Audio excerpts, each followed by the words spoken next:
Hello there. This is the second episode of the series, How to Do Political Analysis, in your projects, programs, and initiatives.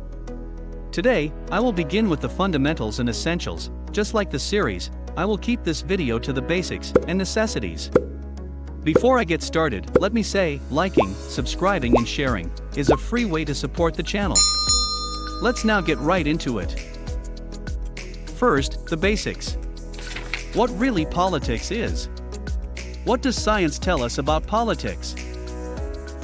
Well, according to political science, politics is the way that people living in groups make decisions. It is about making agreements between people, so that they can live together in groups, such as tribes, cities, or countries.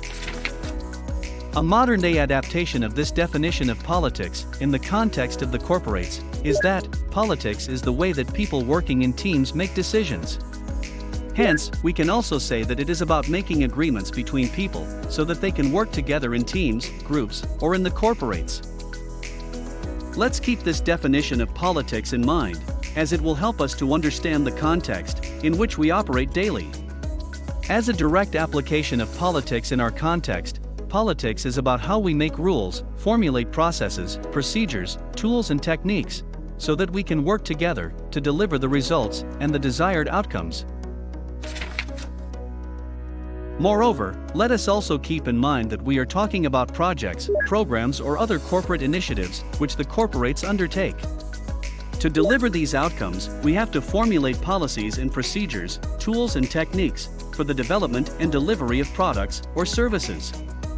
Most organizations have projects that cut across functions, businesses, and geographies, and they increasingly have to counter the success-threatening complexities. So far, I have defined politics, and I have also made clear the context in which the corporates operate from a project manager's perspective. Next, let's discuss the implications.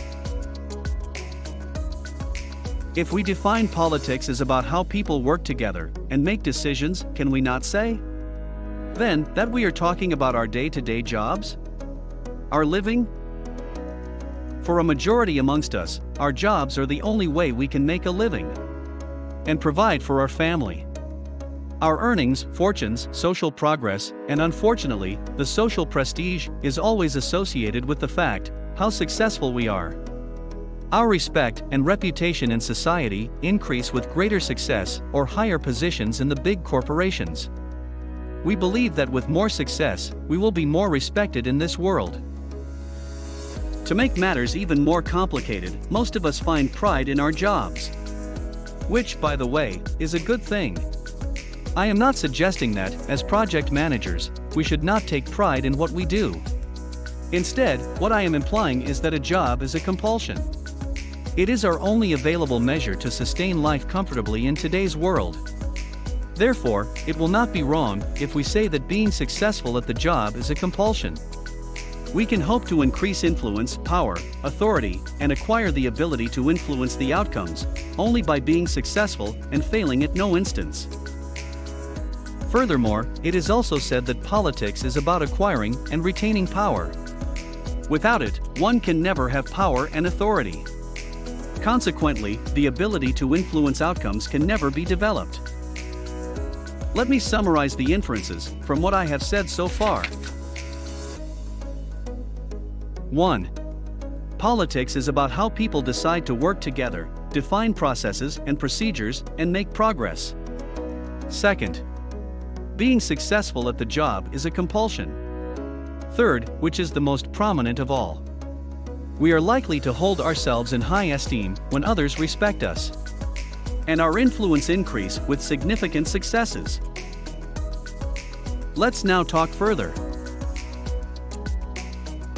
The first conclusion is an undeniable truth, which is that politics is about how people decide to work together and achieve progress is a universal truth. However, second and the third inferences, which are about success at work and its associated effects of how society judges us and how we look at ourselves. These are human nature driven. They exist only because humans organize projects and teams, make decisions, and make progress. Therefore, it will not be wrong when I say, bring two people together for profits, politics will occur. As the projects, programs, and initiatives operate within the corporates, politics is an inherent feature in all of them. We can never be in denial about the existence of self-centered and ruthless politics in the corporate world. Instead, what we must remember that we must not let the self-centered and greed-driven behavior breed in the organizations.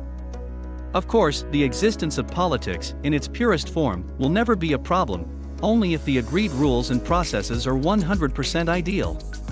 And human greed ceases to exist. Until that happens, politics, which we experience and complain about, will always exist. As project managers, we will have to be able to manage politics in projects, programs, and initiatives. Well, it brings me to the end of this episode. If you want to support the channel, like, subscribe and share. Let me know your thoughts in the comments section below. Bye for now and see you in the third part of this series.